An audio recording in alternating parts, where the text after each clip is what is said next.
Pul! Oh! Ya! Woohoo!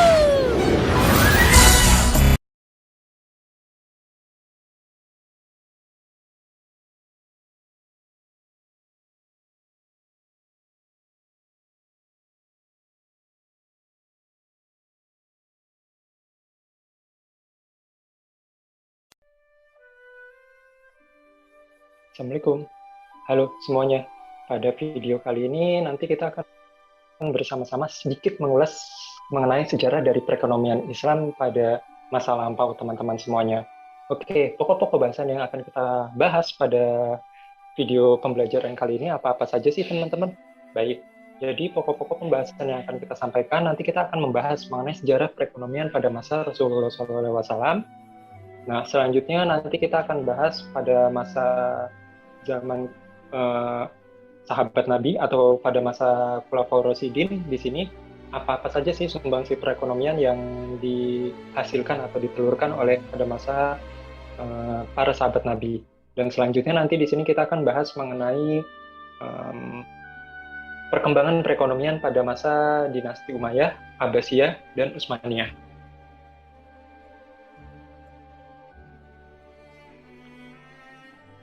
Bismillahirrahmanirrahim. Oke, teman-teman semuanya, sebagaimana yang kita tahu ya, sesuai dengan ajaran atau tuntunan Nabi Muhammad SAW, di sini semua pedoman hidup manusia itu sudah ditentukan melalui Quran ataupun hadis. Nah, begitu juga sama ya teman-teman, dalam Quran dan hadis juga di sini sedikit menyinggung membahas mengenai perekonomian Islam.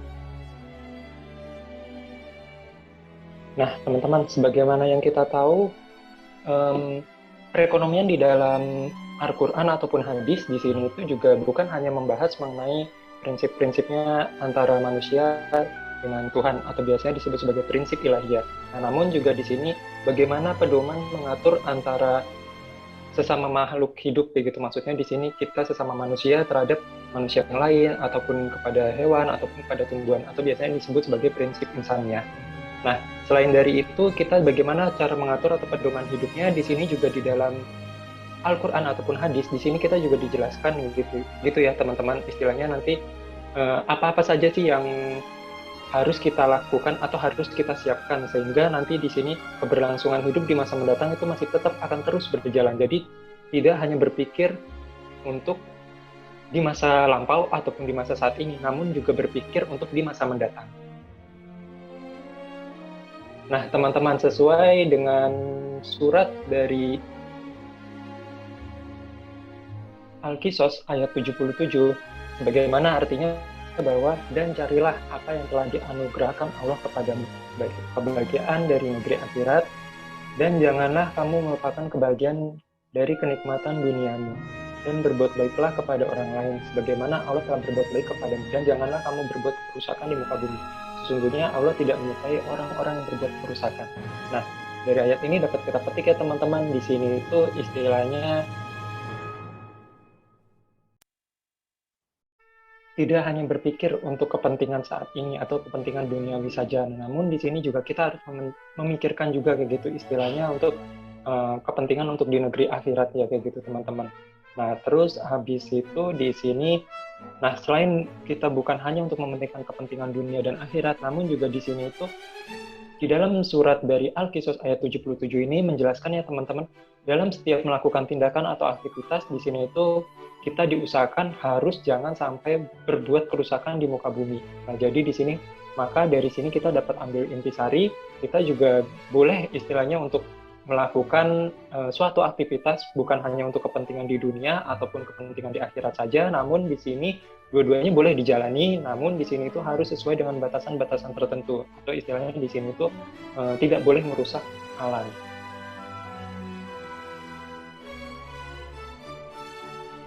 Nah, teman-teman, selain dari surat Al-Qisas ayat 77 di sini, di dalam beberapa potongan-potongan ayat yang ada di dalam Al-Quran, di sini juga kita diperintahkan bukan hanya untuk mencari keuntungan atau melakukan aktivitas memberikan keuntungan untuk kita sendiri. Namun di sini juga ada beberapa di dalam Al-Quran itu menjelaskan bahwa kita juga harus memberikan manfaat untuk kepada orang lain, atau istilahnya kita memberikan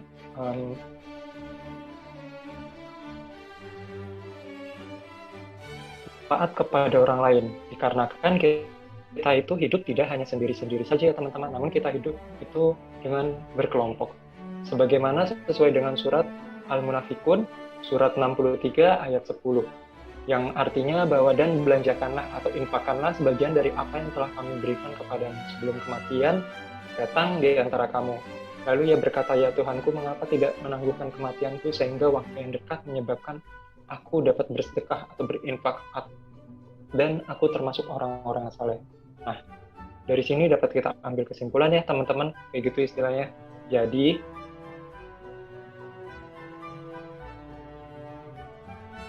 memang benar kan tadi sebelumnya dari potongan surat yang sebelumnya tadi kan kita menjelaskan bahwa setiap aktivitas kita itu harus memikirkan untuk kepentingan diri kita di masa saat ini ataupun untuk di masa mendatang. Namun jangan lupa juga untuk orang-orang di sekitar.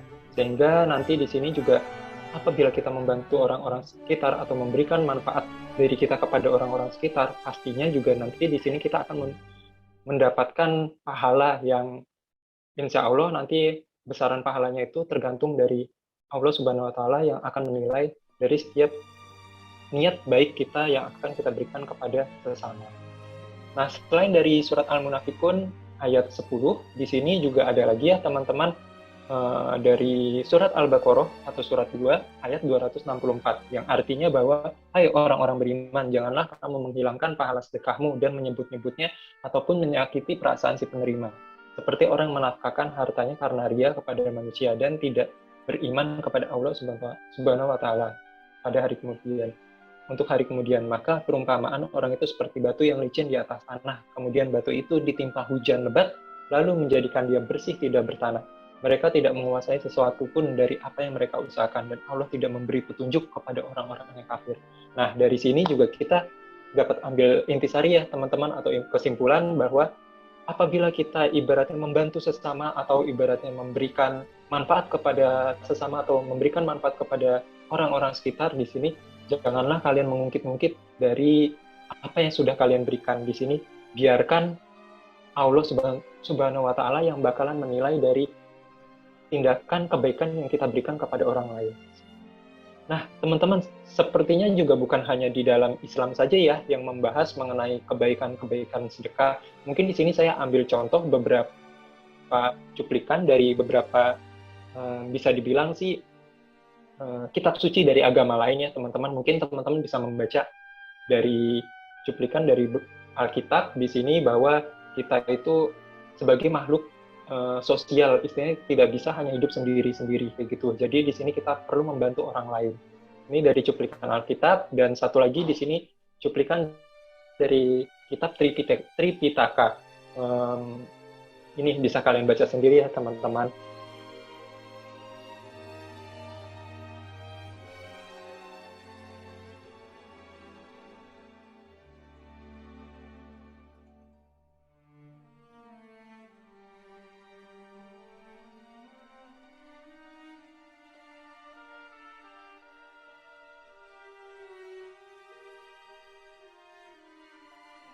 Nah, teman-teman, sumbangsi perekonomian apa-apa saja sih yang ditelurkan Rasulullah semasa Rasulullah SAW hidup di sini ya, teman-teman. Oke, Rasulullah SAW di sini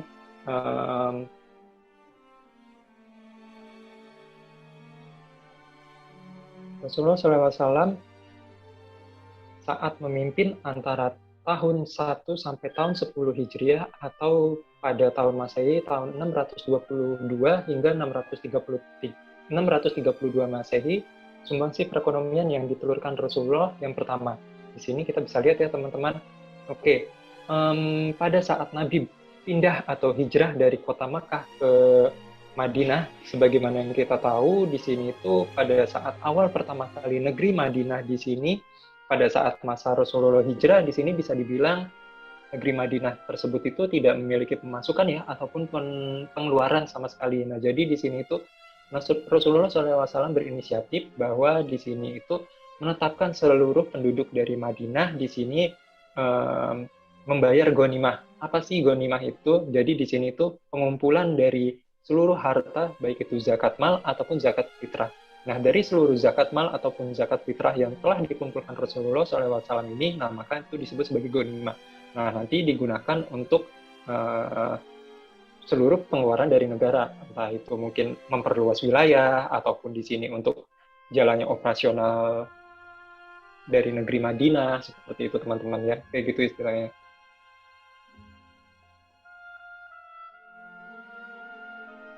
Nah, teman semasa Rasulullah SAW di sini menjabat, gitu, atau istilahnya kuasa di sini tempat Rasulullah SAW itu melakukan perang Badar atau untuk melakukan perluasan wilayah ya teman-teman di sini. Alhamdulillah pada masa Rasulullah SAW perang Badar dimenangkan oleh kaum muslimin. Nah, dari setiap kemenangan dari perang Badar di sini kan pastinya itu kan terdapat dari pihak lawan ya gitu teman-teman, dari pihak lawan di sini yang ditawan oleh pasukan dari Rasulullah SAW. Nah, dari setiap orang yang ditawan tersebut, apabila dari keluarganya ataupun dari pihak lawan di sini ingin menebus kayak gitu dari tawanan tersebut, itu diwajibkan oleh Rasulullah itu membayar uang tebusan itu sebanyak 4.000 dirham per tawanan. Jadi di sini itu setiap orang-orang pada masa di sini terjadi perang Badar, dari pihak lawan di sini ditawan ya oleh Rasulullah, dan nanti di sini uang dari tebusannya tersebut itu disebut sebagai fidyah. Nah, ini juga digunakan sebagai sumber pemasukan untuk negeri Madinah. Nah, teman-teman, selain dari pertempuran tadi atau pertempuran Badar, di sini juga Rasulullah SAW mengadakan pertempuran kembali, itu pertempuran Khaybar. Dan di sini pada pertempuran Khaybar dari pihak Rasulullah SAW juga menang ya teman-teman, dan akhirnya di sini walaupun dari pertempuran Khaybar di sini menang, jadi dari penduduk yang sebelumnya tinggal di wilayah Khaybar tersebut di sini, bagi yang masih akan ingin menetap di wilayah tersebut dan tidak pindah dari tempat wilayah untuk penguasaan, kan karena tadi di sini wilayah kekuasaannya kan karena Rasulullah SAW menang di sini, itu mau nggak mau kan berarti masyarakat yang ada tinggal di sekitaran daerah tersebut itu diberikan dua pilihan teman-teman, seperti itu ya. Nah, jadi di sini dua pilihan. Yang pertama, apakah dia mau menetap tetap tinggal di situ, atau kedua di sini dia mau pindah. Nah, apabila menetap, maka di sini dari masyarakat yang ada di daerah tersebut itu wajib memberikan setengah dari hasil panen perkebunannya tersebut kepada negara, atau biasanya disebut sebagai kharaj. Nah, jadi nanti di sini kalau yang masih ingin menetap, dia wajib memberikan setengah hasil panen perkebunannya. Nah, namun kalau dia pindah, ya tidak dikenakan dari kharaj ini, teman-teman. Ya, kalau pindah ya berarti dia tidak tinggal di wilayah kekuasaan dari Rasulullah SAW.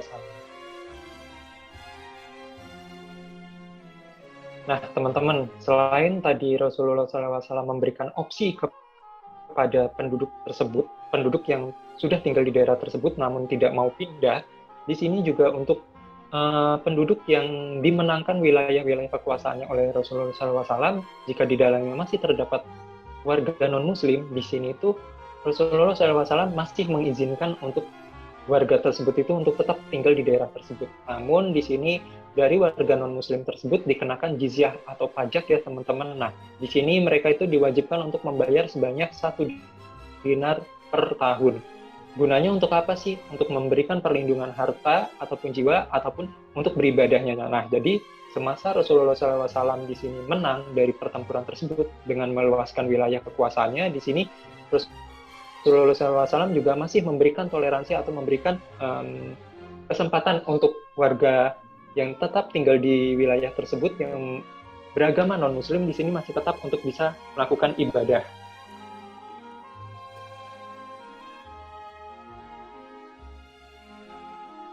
Nah, teman-teman, selain dari itu sumbangsi perekonomian yang dihasilkan oleh Rasulullah SAW di sini, khususnya di sektor perdagangan, di sini mengenakan biaya cukai atau biaya impor dari suatu barang. Jadi di sini setiap barang-barang yang memiliki nilai di sini atau memiliki harga lebih dari 200 dirham bagi pedagang muslim akan dikenakan biaya cukai atau biaya impor di sini sebesar 2,5% dari nilai barang. Sedangkan di sini pedagang non-muslim di sini dikenakan biayanya itu sedikit lebih tinggi jika dibandingkan dengan pedagang muslim. Nah, biasanya biaya cukai ini disebut sebagai user.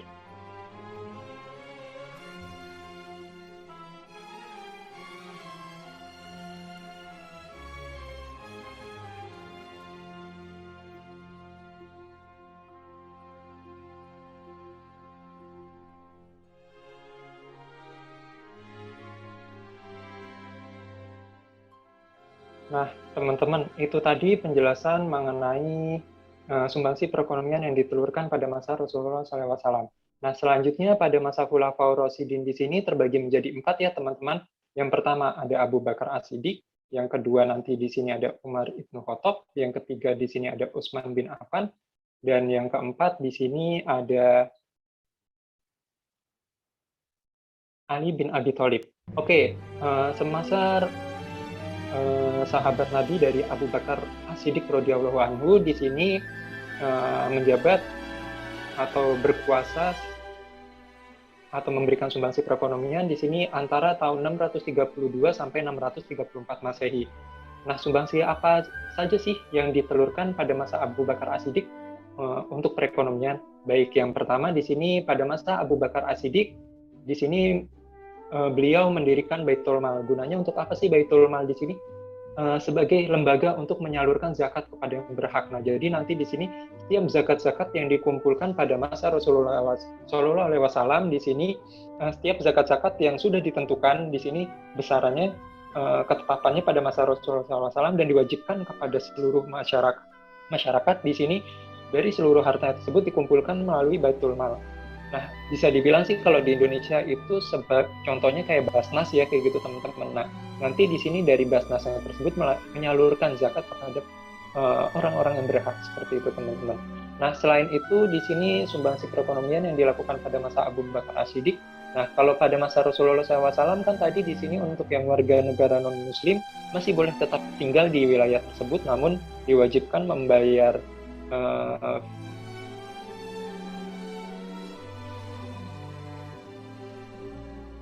jizyah ya teman-teman atau pajak kayak gitu. Nah, terus habis itu selain itu juga di sini wajib memberikan setengah dari hasil perkebunannya tersebut kepada negara. Nah, namun kalau pada masa Abu Bakar As-Siddiq di sini itu untuk setiap tanah yang dimiliki oleh warga non-muslim di sini itu diambil alih oleh negara kayak gitu. Nah, gunanya juga untuk apa sih? Karena di sini pada masa Abu Bakar As-Siddiq kebanyakan dari warga negara non-muslim tersebut itu kurang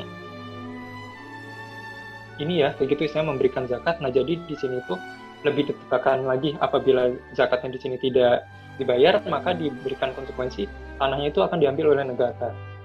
Nah, selanjutnya sumbangsi perekonomian apa-apa saja sih yang dilakukan atau ditelurkan pada masa Abu Bakar As-Siddiq di sini itu masih mempertahankan jizyah dari masa Rasulullah SAW untuk warga negara yang non-muslim.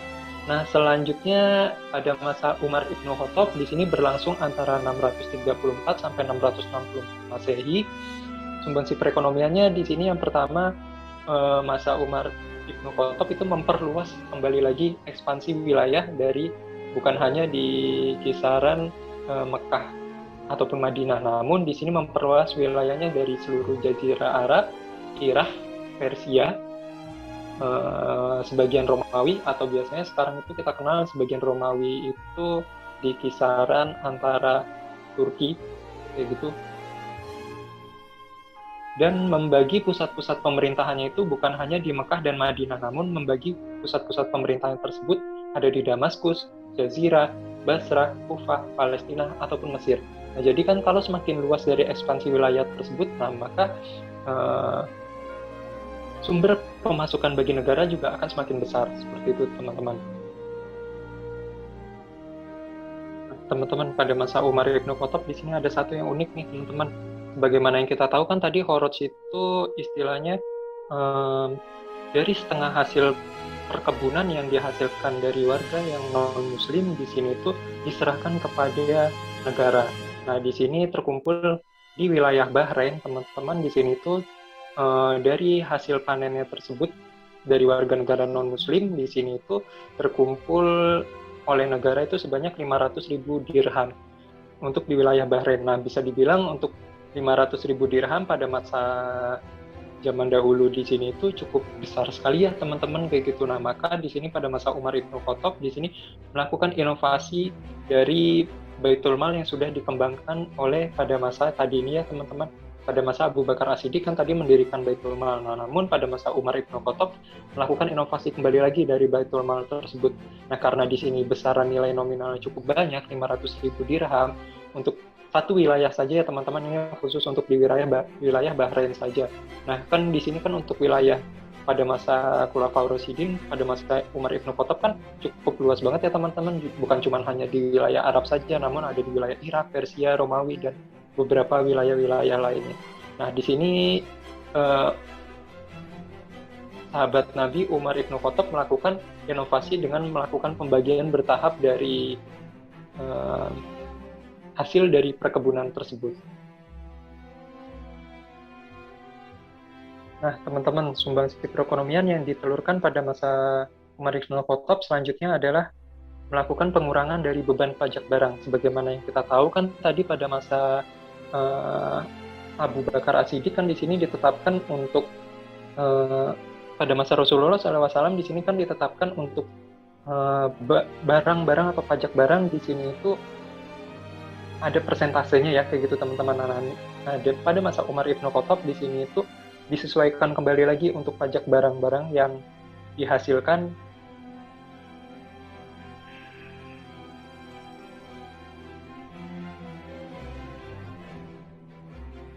Nah, teman-teman, selain dari itu, sumbangsi perekonomian yang dilakukan pada masa Umar Ibn Khattab di sini itu menggandakan zakat bagi warga negara non-Muslim yang ada di wilayah kekuasaan Umar Ibn Khattab. Nah, selain itu juga di sini memberikan perjanjian kepada warga negara non-Muslim di sini apabila warga negara non-Muslim tersebut melahirkan seorang anak hingga anak tersebut sampai dengan dewasa atau ibaratnya bisa dibilang sampai cukup umur di sini diberikan kesempatan atau diberikan perjanjian kepada orang tuanya di sini bahwa tidak boleh membaptis anak tersebut itu atau memaksa untuk menerima agama dari orang tuanya.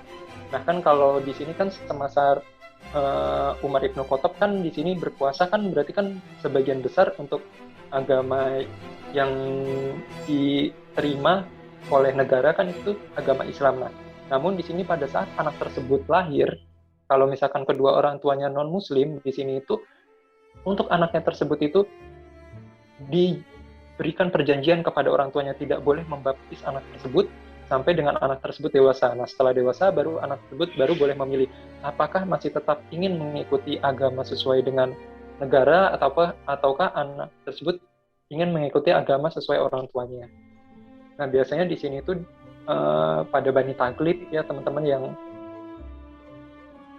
yang memaksa untuk masuk suatu agama dari orang tuanya. Atau istilahnya ya orang tuanya yang termasuk dari Bani Taglib. Nah, teman-teman, sepeninggalan Umar Ibn Khattab di sini masa estafet dari Khulafaur Rasyidin diteruskan oleh Utsman bin Affan antara tahun 644 sampai dengan 656 Masehi. Sumbangsi perekonomian apa saja sih yang ditelurkan pada masa Utsman bin Affan? Baik, yang pertama di sini masih sama, memperluas wilayahnya kembali. Nah, wilayahnya di sini itu diperluas hingga sebagian dari Persia dan sebagian dari Romawi serta seluruh Iskandaria atau Alexandria bisa dibilang sekarang itu wilayahnya ini termasuk wilayah Mesir. Nah, sebagian Persia dan Romawi di sini itu sebagian wilayah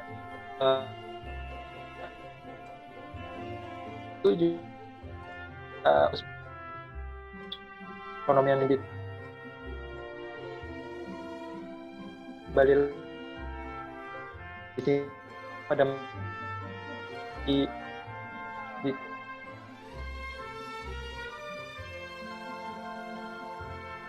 di diperbaiki tata cara perhitungannya. Jadi di sini untuk perhitungan zakat itu dari seluruh harta yang dihasilkan dikurangi terlebih dahulu hutang-hutang yang dimiliki orang tersebut. Nah, baru nanti dihitung berapa persentase atau berapa besaran zakat yang harus dibayarkan.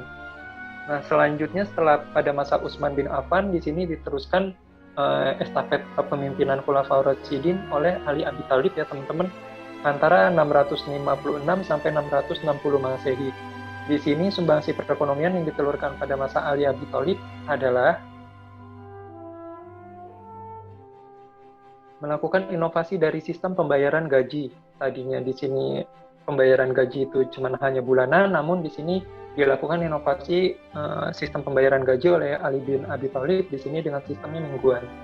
Terus habis itu di sini selain dari itu sumbangsi perekonomiannya di sini pada masa Ali Abi Thalib mengadakan kontrol pasar. Nah, gunanya untuk apa sih dilakukan pengontrolan dari pasar di sini tuh agar tidak terjadinya penimbunan suatu barang ataupun terjadinya pasar gerak dari para pedagang. Nah, jadi di sini kan kalau menimbulkan penimbunan suatu barang kan otomatis barang tersebut langka ya teman-teman di pasar. Nah, apabila barang tersebut langka di pasar, sedangkan pembelinya banyak atau istilahnya permintaannya banyak, otomatis kan nanti di sini kalau banyak yang ingin beli kan berarti harga barang tersebut akan mengalami kenaikan. Nah, di sini makanya pada masa Ali Abi Thalib di sini diadakan cara berkala itu kontrol pasar sehingga tidak terjadinya penimbunan barang dan terjadinya pasar gelap.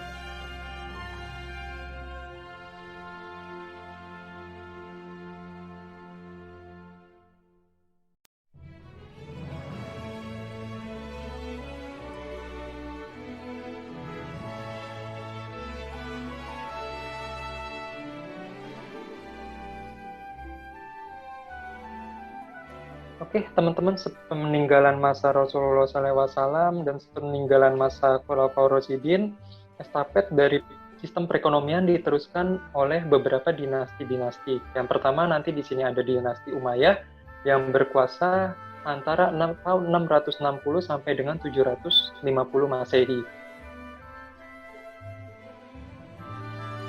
Atau bisa dibilang kayak sistem kerajaan atau sistem kesultanan ya di dalam Islam. Nah, selanjutnya diteruskan oleh dinasti Abbasiyah tahun 750 sampai dengan 1250 Masehi.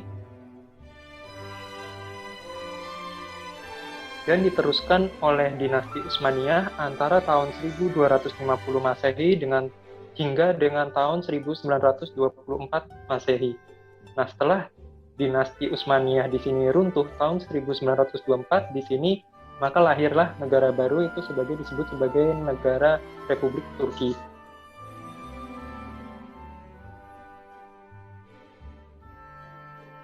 Oke, teman-teman, pada masa dinasti Umayyah ini berkuasa antara tahun 660 sampai 750 Masehi, memiliki beberapa raja-raja di antaranya atau ibaratnya bisa dibilang sultan, teman-teman. Silsilah kesultanan. Dapat teman-teman lihat ya pada tabel berikut di sini. Berkuasa dari tahun 639 sampai dengan tahun 750. Ini kalian bisa lihat silsilah kesultanan pada dinasti Umayyah.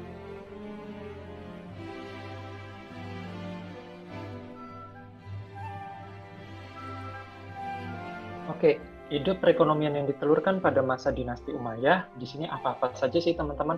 Mungkin di sini saya akan menyebutkan dari beberapa raja atau sultan-sultannya yang menelurkan ide-ide dari perekonomian yang dihasilkan pada masa dinasti Umayyah. Yang pertama, di sini merancang pola pengiriman surat dengan pos atau biasa disebut sebagai al-barid. Di sini dirancang oleh Sultan Muawiyah ibnu Abi Sufyan. Nah, selanjutnya di sini masih sama, tetap menarik pajak bagi umat Muslim sebesar 2,5% oleh Sultan Muawiyah ibnu Abi Sufyan. Terus selanjutnya di sini melakukan pembuatan mata uang. Di sini pada tahun 695 Masehi atau tahun 74 Hijriah. Nah, pada masa itu uang itu cuman terjadi itu hanya di wilayah Persia dan wilayah Romawi. Nah, namun di sini pada masa dinasti Umayyah, di sini karena wilayah kekuasaan juga bisa dibilang cukup luas kayak gitu. Nah, jadi di sini tuh maka bisa dibilang untuk keuangannya di sini daripada menggunakan seluruh masyarakatnya di sini menggunakan mata uang dari Persia ataupun Romawi, maka di sini dinasti Umayyah membuat kembali lagi mata uang logam sendiri atau biasanya disebut sebagai mata uang sistem Arabisasi. Di sini itu berbentuk logam dan di sini bisa digunakan di seluruh wilayah kekuasaan dari dinasti Umayyah agar di sini lebih terminimalisir dari mata uang yang diciptakan dari Kekaisaran Romawi ataupun Kekaisaran Persia. Nah, ini dikembangkan oleh sultannya oleh Abdul Malik Ibnu Marwan. Nah, selanjutnya di sini melakukan pembebasan pajak namun dikenakan zakat. Nah, di sini masih sama oleh Sultan Abdul Malik Ibnu Marwan. Selanjutnya di sini tuh bagi masyarakat yang tinggal di wilayah dinasti Umayyah di sini apabila memiliki harta yang diperolehnya dengan cara tidak wajar di sini harus dikembalikan melalui Baitul Mal. Di sini itu digagas oleh Sultan Umar Ibnu Abdul Aziz. Selanjutnya di sini setiap daerah berhak untuk memperoleh hak kelola dari zakat dan pajak. Nah, jadi di sini itu setiap zakat yang telah dihasilkan dikumpulkan melalui Baitul Mal. Nah, nanti dari Baitul Mal disalurkan kembali lagi ke masing-masing wilayah. Nah, dari masing-masing wilayah tersebut memiliki hak untuk mengelola zakat tersebut untuk dialirkan kepada masyarakat yang membutuhkan. Ini dikembangkan oleh Sultan Umar Ibnu Abdul Aziz. Selanjutnya di sini itu kebetulan pada masa dinasti Umayyah bisa dibilang cukup berkembang pesat banget ya teman-teman, atau bisa dibilang maju gitu. Nah, setelah zakat-zakat tersebut dikumpulkan melalui Baitul Mal, ternyata di sini setelah dibagikan kepada masyarakat yang membutuhkan, ternyata harta tersebut atau zakat tersebut itu masih tersisa cukup banyak teman-teman. Maka setelah dibagikan kepada orang yang membutuhkan, di sini sudah terpenuhi semuanya, sisanya tersebut dibagikan kepada masyarakat Muslim lebih besar. Nah, namun sisanya di sini setelah masyarakat Muslim telah terbagi semua, baru sisanya itu dibagikan kepada masyarakat non-Muslim di sini. Jika hartanya tersebut masih lebih ya, kayak gitu istilahnya, harta dari pengumpulan zakat tersebut masih lebih dari zakat yang dikumpulkan melalui Baitul Mal.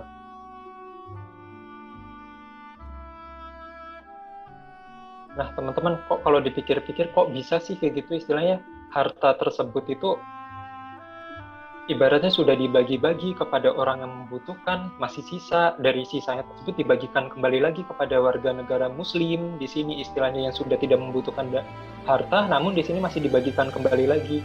Nah, setelah dibagikan kembali lagi ternyata masih nyisa kembali lagi, sisanya tersebut dibagikan kepada warga negara non-Muslim. Nah, ini kok bisa sih kayak gitu? Nah, kan jadi tadi daripada masa Rasulullah SAW di sini setiap warga negara non-Muslim yang tinggal di wilayah Muslim di sini itu diwajibkan ya sebagian dari tanahnya atau setengah dari hasil panennya tersebut itu diserahkan kepada negara. Nah, setelah dari setengah dari hasil panennya tersebut di sini bagi warga negara non-Muslim yang tinggal di wilayah kekuasaan Islam di sini itu dikumpulkan kepada Baitul Mal, ternyata masih sisa teman-teman seperti itu. Nah, baru dibagikan kepada warga negara Muslim ataupun non-Muslim. Setelah dikumpulkan, terus habis dibagikan kepada orang yang membutuhkan, ternyata masih sisa lagi dibagikan pada masyarakat Muslim dan non-Muslim. Nah, jadi istilahnya di sini bisa mendapatkan harta lebih itu dikarenakan tadi ya kewajiban bagi warga negara non-Muslim di sini atau biasanya disebut sebagai kaum zimmi atau kaum warga negara non-Muslim yang tinggal di wilayah kekuasaan dari Kesultanan Islam ataupun wilayah kekuasaan Islam di sini diwajibkan untuk membayar zakat setengah dari hasil pertaniannya tersebut.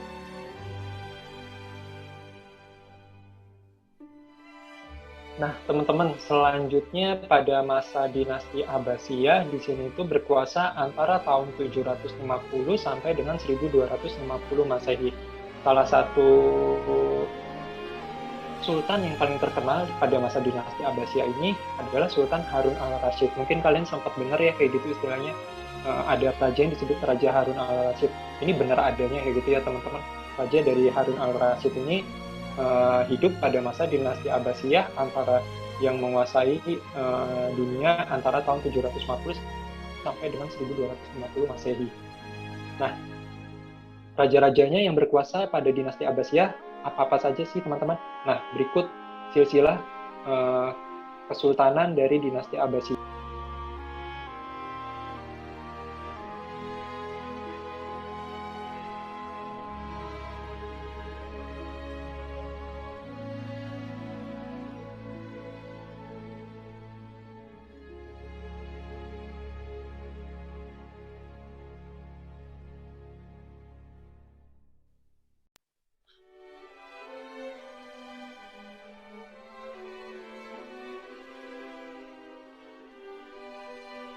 Nah, pada masa Harun al-Rashid, ide perekonomian apa sih yang ditelurkan oleh Sultan Harun al-Rashid? Ya, ide perekonomiannya itu membentuk Badan Pengawas Perdagangan. Nah, fungsinya untuk apa sih dari Badan Pengawas Perdagangan ini? Baik, fungsinya itu yang pertama, melakukan politik harga, atau di sini melakukan kontrol dari harga-harga barang yang ada di wilayah kekuasaan dinasti dari Abbasiyah. Nah, selain itu juga pada masa Harun al-Rashid di sini itu melakukan pengaturan dari ukuran timbangannya. Jadi di sini itu seluruh timbangan-timbangan itu diatur oleh pada Raja Harun al-Rashid. Nah, selain itu juga di sini Raja dari Harun al-Rashid juga melakukan pengembangan kota perdagangan, bukan hanya di wilayah Baghdad saja, namun mengembangkan wilayah kekuasaannya di bagian dari wilayah Damaskus. Nah, wilayah kekuasaan dari dinasti Abbasiyah bisa dibilang saat ini itu di wilayah apa-apa saja sih teman-teman? Baik, nah ini kalian bisa lihat untuk wilayah kekuasaan dinasti Abbasiyah dari di wilayah Irak sampai dengan wilayah Slovenia. Ini wilayah-wilayah kekuasaan pada masa dinasti Abbasiyah. Bisa dibilang sebagian dari wilayah Asia dan sebagian dari wilayah Afrika. Nah, berikut silsilah sultan dari Kesultanan Ottoman ya teman-teman.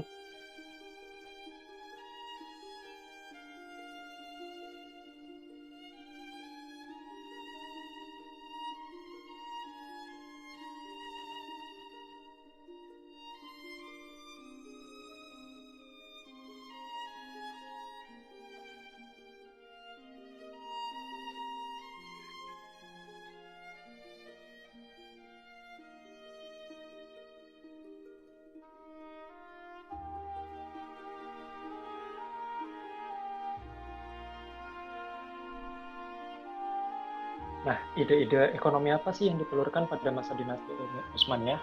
Baik, jadi ada beberapa ide perekonomian yang ditelurkan pada masa dinasti Utsmaniyah, masih sama. Yang pertama, memperluas kembali lagi wilayah kekuasaan dari Utsmaniyah.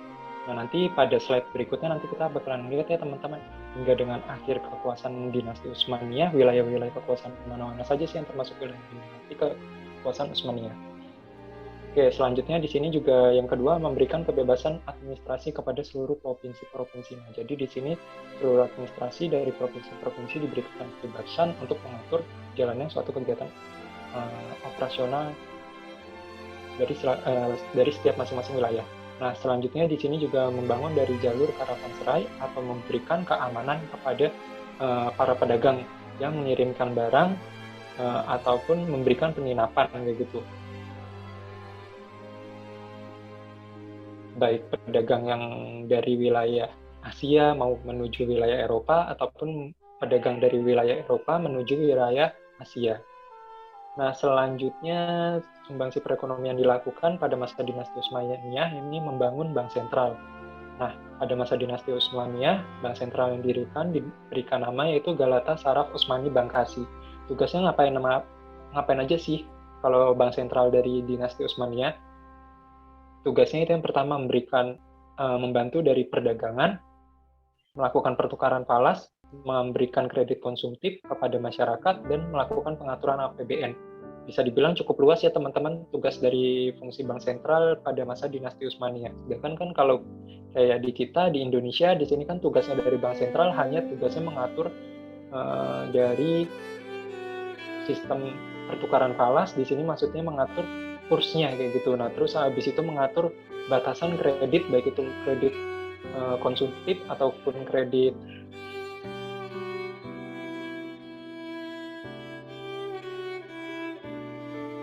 ataupun kredit modal kerja ataupun kredit-kredit produktif lainnya. Namun di sini tidak melakukan penyaluran ya kalau di Indonesia, namun hanya memberikan batasan-batasan margin ya kalau bisa dibilang di dalam sistem Islam.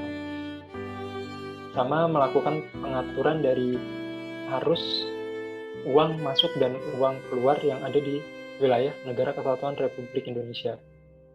Nah, selain dari itu, sumbangsi perekonomiannya itu juga memberikan penerapan ekonomi desentralisasi. Nah, kan kalau dari masa-masa Kesultanan Islam sebelumnya, ataupun pada masa Khulafaur Rasyidin, ataupun pada masa Nabi Muhammad SAW, di sini kan seluruh penghasilan itu dikumpulkan menjadi satu, dan nanti di sini itu baru nanti dikumpulkan terpusat, nah nanti baru dibagi ke masing-masing daerah. Namun di sini pada masa dinasti Utsmaniyah, di sini itu tiap masing-masing daerah di sini berhak untuk menentukan sistem penghasilannya tersebut dan digunakan untuk jalani kegiatan operasional suatu wilayah tersebut.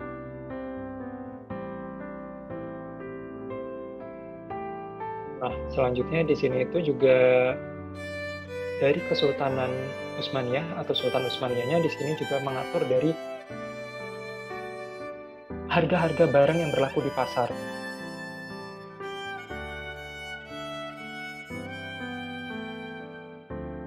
Nah, teman-teman, berikut ya bisa dibilang maps atau peta dari wilayah kekuasaan dari Turki Utsmaniyah atau istilahnya Ottoman Empire ya bisa dibilang, atau Kesultanan Utsmaniyah.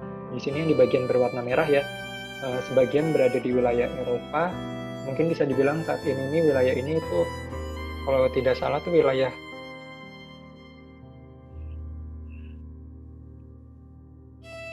Nah, ini ya teman-teman wilayah Austria, Yunani, terus habis itu wilayah Ukraina, sekarang wilayah Libya, Mesir, Algeria, sebagian wilayah Saudi Arabia, terus habis itu Turkmenistan dan Georgia. Nah, di sini tadi kita bisa lihat ya teman-teman untuk wilayah kekuasaan dari Turki Utsmaniyah atau istilahnya Kesultanan Utsmaniyah. Oke teman-teman, mungkin itu saja ya materi yang dapat saya sampaikan pada video kali ini. Semoga bermanfaat buat teman-teman semuanya. Terima kasih. Subhanakallahumma wa bihamdika la ilaha illa anta astaghfiruka wa atubu ilaik. Wassalamualaikum warahmatullahi wabarakatuh.